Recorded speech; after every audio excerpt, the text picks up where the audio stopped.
Hello everyone.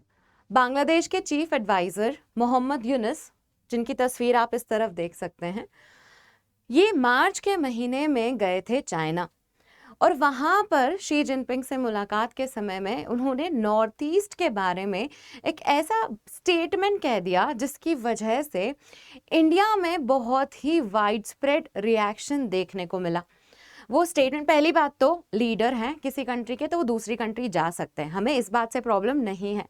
Problem है वो statement से जो उन्होंने कहा, और उसमें नॉर्थ ईस्ट के बारे में उन्होंने कहा कि नॉर्थ ईस्ट का जो रीजन है उसको सी का एक्सेस नहीं है, वो लैंडलॉक्ड है, मतलब उसमें सी तक पहुंचने का कोई रास्ता नहीं है और वो रास्ता जो है वो हमसे होकर जाता है।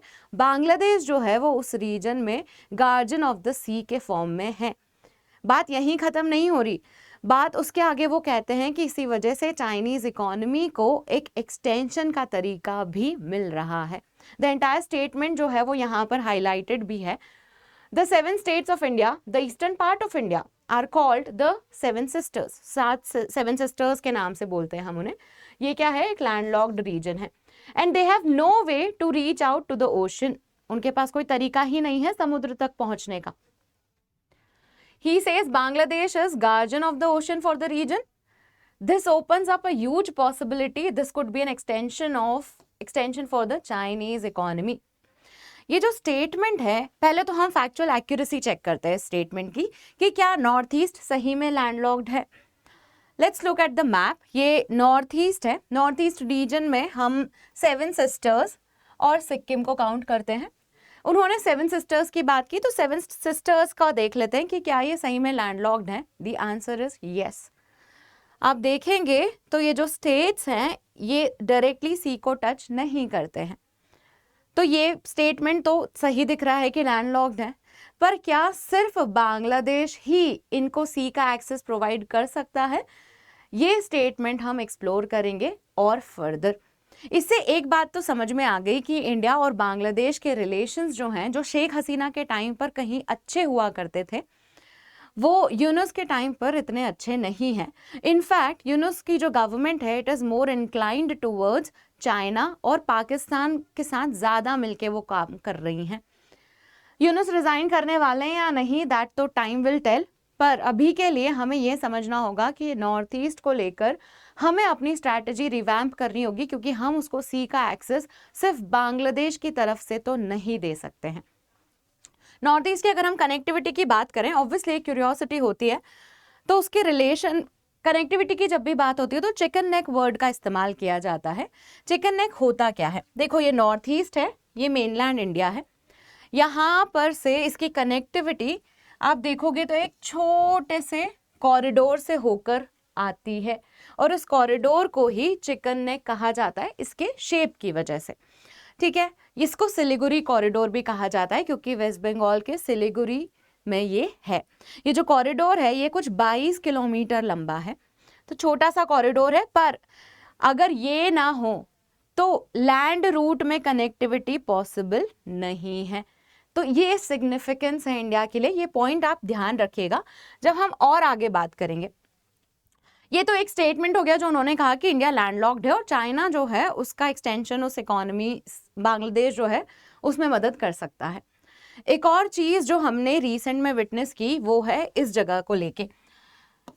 लाल मोनियर हट जो है ये एक बांग्लादेश में एयरबेस है जो अभी डॉर्मेंट है। डॉर्मेंट मतलब अभी इस्तेमाल नहीं होता है।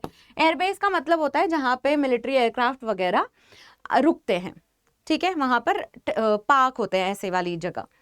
तो ये जो एयरबेस है इसका इस्तेमाल वर्ल्ड वॉर 2 के टाइम पे हुआ था, उसके बाद से ये डॉर्मेंट है। यहाँ पर देखा गया है कि चाइना की मदद से बांग्लादेश लाल मोनियर हट एयरबेस को रिवाइव करता हुआ दिख रहा है। अब देखो, अगेन एक कंट्री है जो अपने स्ट्रैटेजिक इंटरेस्ट के लिए अपने एयरबेस को फ्लरिश कर सकती है, इट इज़ फाइन। हमारे लिए कंसर्न कहाँ आ रहा है? एक तो चाइना के साथ कर रहे हैं, चाइना के साथ कर रहे हैं, इसका मतलब क्या है कि चाइनीज एयरक्राफ्ट भी शायद यहाँ पर दिखे जा सकते हैं। दूसरा पॉइंट है कि ये इंडिया के सिलीगुड़ी कॉरिडोर से भी बहुत करीब है, दूसरा इंडिया की बॉर्डर से भी बहुत करीब है। तो सर्विलेंस के चांसेस बहुत ज़्यादा हो जाते हैं, तो हमें तो चौकन्ना रहना ही पड़ेगा। इसी में ही एक और फैक्ट अगर मैं आपको बताऊं कि ढाका का सबसे ज़्यादा वेपन सप्लायर, सबसे बड़ा वेपन सप्लायर चाइना है, बीजिंग है। तो ये बात सब मिला के ये चीज़ बताती है कि हमें नॉर्थ ईस्ट को लेके, बांग्लादेश को लेके बहुत ही अटेंटिव होना पड़ेगा। The need of the our is this only. कैसे हो सकते हैं? अब देखिए, इसमें बहुत सारे स्टेटमेंट्स आते हैं कि ये हमारे चिकन कॉरिडोर की तरफ आएंगे, अगर मतलब लाल मुनरहाट अगर एयरबेस जो है वो चिकन कॉरिडोर से बहुत पास में है, तो अगर ये हमारे चिकन कॉरिडोर तक आएंगे तो हम भी इनके 2 चिकन कॉरिडोर जो हैं उनको अटैक कर सकते हैं। ये स्टेटमेंट आया आसाम के चीफ मिनिस्टर की तरफ से।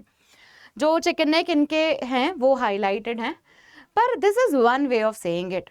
पर हमें इससे ज़्यादा बड़ी स्ट्रैटेजी एक्सप्लोर करनी पड़ेगी when it comes to Bangladesh, क्योंकि क्लियरली जो रिलेशंस हुआ करते थे वो वैसे नहीं हैं। We need to rethink on everything, और ऐसा ही कुछ करते हुए हमारे प्राइम मिनिस्टर और उनसे रिलेटेड जो भी नॉर्थ ईस्ट से रिलेटेड जो भी डेवलपमेंट प्रोग्राम्स हैं वो सब उसी तरफ इशारा कर रहे हैं।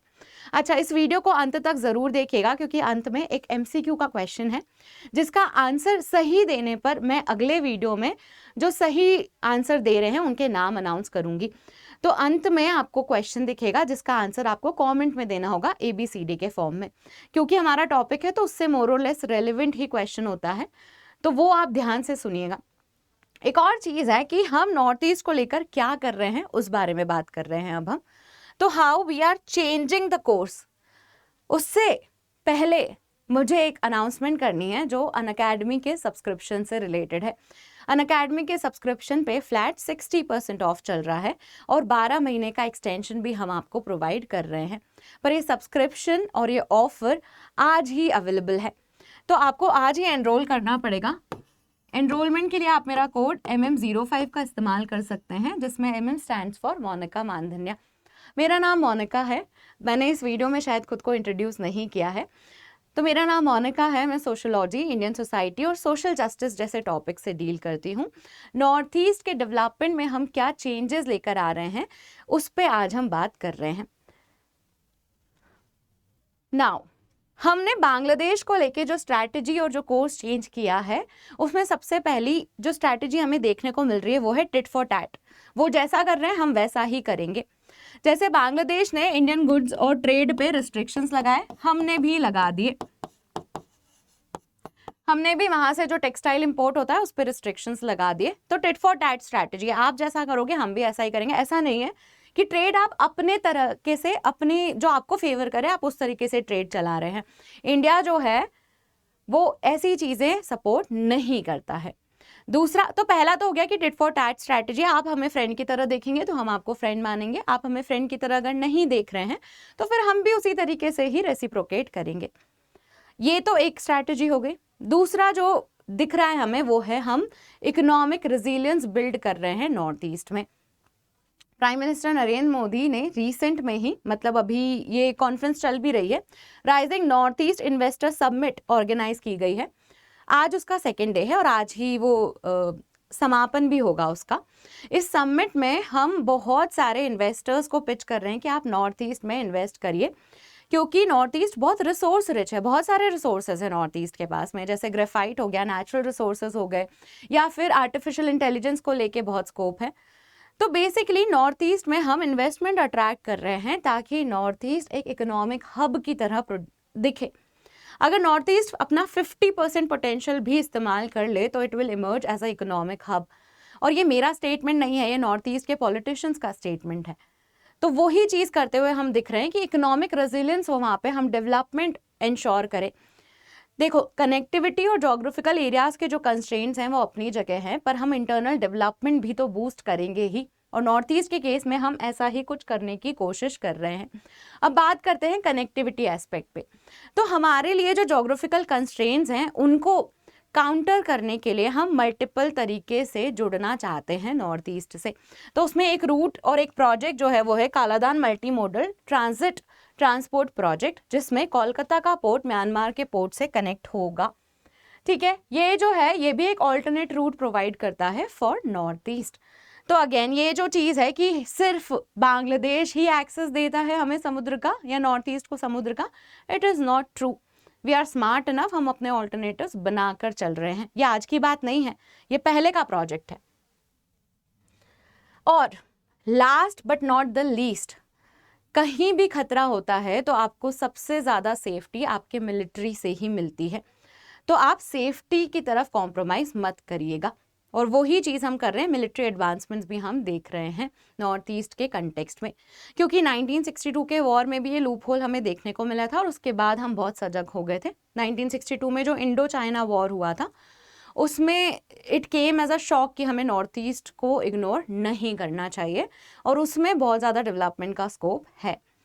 डोकलाम स्टैंड ऑफ हुआ, अगेन सेम चीज़। तो अब हम अपने लेसन्स लर्न कर चुके हैं एंड टू सम अप हमारी जो स्ट्रैटेजी है वो सिंपली इंटरनल डेवलपमेंट की है, जिसमें हम नॉर्थ ईस्ट में इकोनॉमिक ग्रोथ देख रहे हैं, और दूसरी स्ट्रैटेजी है कि हम कंट्री टू कंट्री रिलेशंस उसी तरह के रख रहे हैं जिस तरह से हमें उनका ट्रीटमेंट मिल रहा है। हमारा स्ट्रैटेजिक इंटरेस्ट ध्यान में रखकर, हमारे एक्चुअल गोल्स और सिक्योरिटी को ध्यान में रखकर हम ये स्टेप्स ले रहे हैं।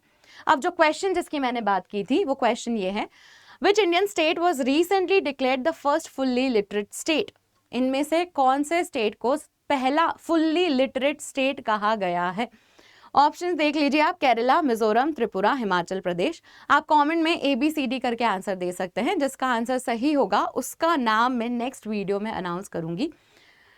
अगर आपको आज की इन्फॉर्मेशन पसंद आई है तो आप इस वीडियो को लाइक कर दीजिए, चैनल को सब्सक्राइब कर लीजिए, कमेंट में आंसर देना ही है, and thank you for watching.